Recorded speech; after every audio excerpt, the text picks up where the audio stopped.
बिस्मिल्लाहिर्रहमानिर्रहीम। अस्सलाम वालेकुम माय यूट्यूब फैमिली। कैसे आप सब खैरियत से हैं, ठीक ठाक हैं, अपने घरों में खुश हैं। मेरा नाम है डॉक्टर एरम वाजिद और मैं आज गायनी प्रॉब्लम्स के प्लेटफॉर्म के हवाले से जिस टॉपिक पे आपके साथ डिस्कस करूंगी वो बहुत ही अहम है। कैसे अहम है? जैसे ही कोई बहू घर में आती है तो पहला जो सवाल होता है वो यही होता है कि माशाल्लाह से गुड न्यूज़ कब आ रही है। जब खैर से गुड न्यूज़ आ जाती है तब ये होता है कि बेटा अपना ख्याल रखना, ज़्यादा वज़नी काम नहीं करना, ये नहीं खाना इसकी तासीर गर्म है, ये नहीं खाना इसकी तासीर ठंडी है। और अगर खुदा ने खास्ता उस बेचारी बहू के साथ कोई हादसा आ जाता है, जैसे कि उसका बच्चा ज़ाया हो जाता है या हमल ज़ाया हो जाता है, तब कहा जाता है कि मैं कहती थी ना ये अपना ख्याल नहीं रखती है, मैं कहती थी ना सारा दिन ये वज़न उठाती है और भारी फर्नीचर उठा रही है और साथ में सारे दिन शोहर के साथ घूमती फिरती रहती है या ऊंची ऊंची हीला पहन के घूमती है। तो ये अक्सर बातें हमें भी क्लिनिक में सुननी पड़ती हैं, तो मैंने सोचा कि क्यों ना आपके साथ इस टॉपिक पे डिस्कस किया जाए। जी हाँ, मैं बात कर रही हूँ मिस कैरेज के हवाले से, यानी कि अबॉर्शन, जिसका उर्दू में जो लोग कहते हैं कि जी इसका बच्चा ज़ाया हो गया या इसका बच्चा ज़ाया हो गया। ठीक है जी। तो पहले तो ये मिस कैरेज लफ्ज़ ही ख़राब है। मिस कैरेज का मतलब होता है कि औरत ने बच्चे को कैरी करने में कोताही की। हालांकि ये जो प्रोसेस है ये इसके बिल्कुल बरक्स है। इसके लिए जो सही लफ्ज़ इस्तेमाल करना चाहिए वो है स्पॉन्टेनियस अबॉर्शन, यानी खुद से ही बच्चा ज़ाया हो गया। इसमें माँ का कोई कसूर नहीं होता कि उसने कैरी करने में उससे कोई गलती हो गई या कोई ऐसी बात। ठीक है जी। क्योंकि ज़्यादातर जो मिसकैरेजेस होते हैं वो होते हैं पहले 3 महीने में, और पहले 3 महीने में जो बच्चे ज़ाया होते हैं उसमें 50% से ज़्यादा जो कॉज है, जो वजह है, वो होती है क्रोमोसोमल एबनॉर्मलिटी। जी हाँ, कुदरत की तरफ से, नेचर की तरफ से। अगर अंडे में जो औरत की तरफ से बना होता है या शोहर की तरफ से जो स्पर्म आया होता है, जो जरासीम होता है, अंडे और स्पर्म की यूनियन की वजह से, उनके मिलने की वजह से जो बच्चा होता है, अगर उसके अंदर कोई जेनेटिक एबनॉर्मलिटी होती है, कोई क्रोमोसोमल डिफेक्ट होता है, तो इस तरह का बच्चा जो है वो अफजाइश नहीं कर पाता, उसकी ग्रोथ वहीं पे कुदरत की तरफ से रुक जाती है और जिसकी वजह से वो हमल ज़ाया हो जाता है। तो इसका मतलब ये हरगिज़ नहीं है कि औरत की गलती की वजह से जो है उसका हमल ज़ाया हो गया। तो ज़्यादातर जो वजह है वो क्रोमोसोमल एबनॉर्मलिटीज़ है। ठीक है जी। इसके अलावा क्या फैक्टर्स हो सकते हैं, हम कह सकते हैं कि कौन सी वो वजूहात हैं जिसकी वजह से उसका हमल ज़ाया हो सकता है। तो उसमें सबसे ज़्यादा कॉमन जो देखा गया है वो है इन्फेक्शंस, मुख्तलिफ़ किस्म के इन्फेक्शंस, जैसे कि टॉर्च इन्फेक्शंस हैं। इसके लिए हम मरीज़ को स्क्रीन करते हैं। इंशाल्लाह नेक्स्ट वीडियो में मैं आपको इसके तफसीली टेस्ट के बारे में आगाही दूंगी और ट्रीटमेंट के बारे में आगाही दूंगी। अभी हम फिलहाल सिर्फ इसके फैक्टर्स को समझने की कोशिश करते हैं कि जैसे मुख्तलिफ़ किस्म के इन्फेक्शंस, जिसे टॉर्च इन्फेक्शंस कहा जाता है। टॉर्च वो बत्ती वाली टॉर्च नहीं, जी हाँ, इससे इट इज़ एन एब्रीविएशन, यानी कि toxoplasmosis, रोबेला, cytomegalovirus and herpes infections. ये मुख्तलिफ़ किस्म के वायरल इन्फेक्शंस होते हैं जो अगर किसी औरत को हो तो उस इन्फेक्शन की वजह से उसका हमल जो है वो ज़ाया हो जाता है। इसके अलावा वो खातून जो जिसका शुगर कंट्रोल नहीं है, जिसको थायराइड की बीमारी है, या जिसका ब्लड ग्रुप जो है वो नेगेटिव था और पहले बच्चे में उसने एक इंजेक्शन होता है रोगैम, वो अगर ना लगाए, हिफाजती तौर का एक टीका होता है, तो उसके बाद उसका जो है अगर हमल पॉजिटिव हमल आता है तो हमल जो है वो ज़ाया हो जाता है।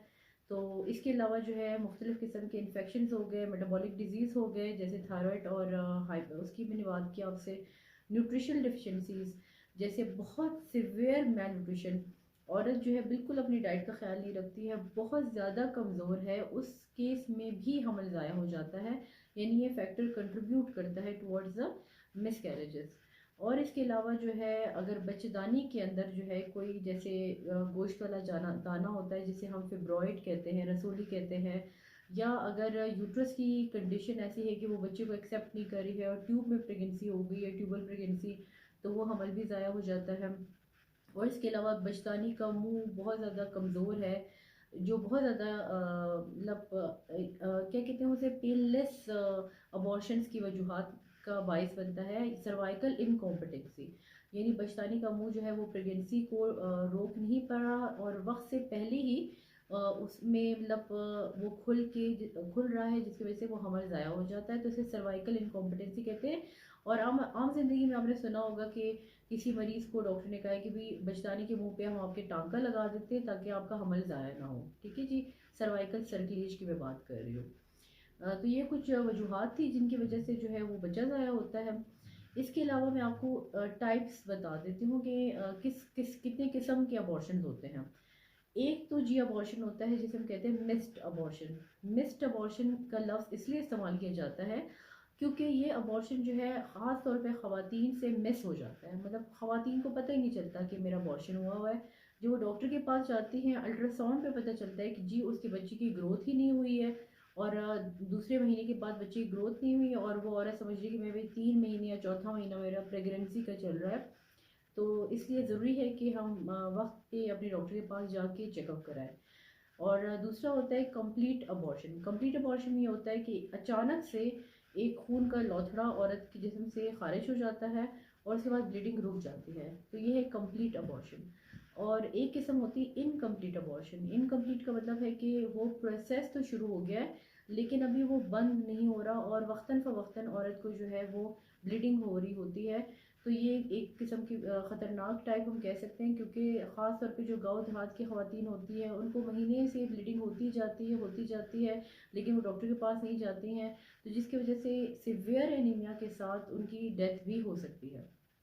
और एक किस्म जो डॉक्टर्स के लिए बहुत ज़्यादा मतलब इम्पोर्टेंस रखती है वो है थ्रेटेंड अबॉर्शन। थ्रेटेंड का मतलब है कि प्रोसेस ऑफ अबॉर्शन वो स्टार्ट हो चुका है लेकिन अद्वियात के ज़रिए, इंजेक्शंस के ज़रिए उस प्रोसेस को हम रोक सकते हैं और कंट्रोल कर सकते हैं।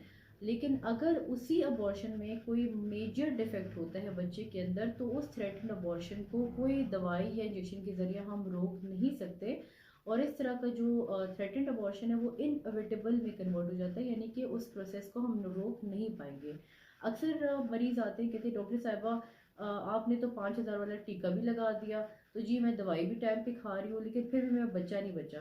तो उसकी वजह यही होती है कि उसके बच्चे के अंदर कुदरत की तरफ से कोई मेजर डिफेक्ट होता है जिसकी वजह से जो भी आप अद्वियात कर रहे होते हो फिर इसके बावजूद भी आपका बच्चा नहीं बचता है, वो बच्चा जो है वो ज़ाया हो जाता है। तो मिस्ड अबॉर्शन में दूसरा सवाल जो मरीज़ का होता है वो ये होता है कि डॉक्टर साहिबा मुझे तो काफ़ी डॉक्टर से बताया कि आप दोबारा माँ नहीं बन सकती है, आपके तो अबॉर्शंस होते हैं, आप तो आपका बच्चा दोबारा नहीं हो सकता। तो ये गलत है। 87% जो है माएँ जो है वो कंसीव कर लेती हैं दोबारा, अबॉर्शन अगर हुआ है फिर भी उनका बच्चा हो सकता है।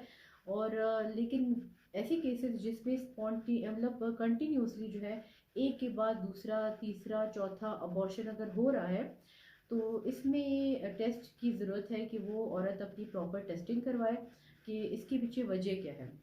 इसके अलावा बलूचिस्तान में प्रैक्टिस करते हुए जो मैंने एक चीज़ ऑब्जर्व की है कि वो ख़वातीन जो कि हुक्का स्मोकर्स है, जो प्रेगनेंसी के दौरान जो है हुक्का पी रही होती हैं, उस केस में भी जो है बच्चों की ग्रोथ अफेक्ट होती है, बच्चों की मिसकैरेजेस होते हैं और अबॉर्शंस होते हैं। तो खुदा के लिए ये अपनी आदत जो है कम से कम चलें। आम रूटीन में अगर आप नहीं रोक सकती हैं, प्रेगनेंसी में अपने बच्चे की खातिर अपनी मतलब आदतों को जो है इससे परहेज़ करें।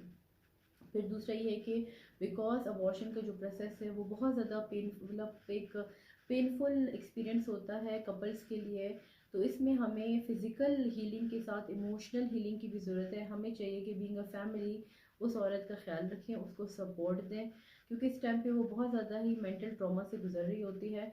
और औरत को चाहिए कि वो अपनी हेल्थ का बहुत ज़्यादा ख्याल रखे, अपनी सेहत का ख्याल रखे, प्रॉपर डाइट ले, अपनी हाइजीन का ख्याल रखे ताकि इन्फेक्शन ना हो, और साथ में जो है अपनी सप्लीमेंट्स का ख्याल रखिए, अपने डॉक्टर के पास टाइम पे विज़िट करें। इंशाल्लाह आई होप सो कि आपको मेरी वीडियो पसंद आई होगी। नेक्स्ट वीडियो में मैं मिस्ड अबॉर्शंस और अबॉर्शंस के जो है क्या टेस्ट होते हैं, आप अपने डॉक्टर के पास जाके किस टेस्ट के बारे में आप उनके साथ बात कर सकते हैं और क्या ट्रीटमेंट ऑप्शंस अवेलेबल हैं, उस पर मैं आपके साथ डिटेल में बात करूँगी। तब तक के मिलते हैं नेक्स्ट वीडियो में। अल्लाह हाफ़िज़।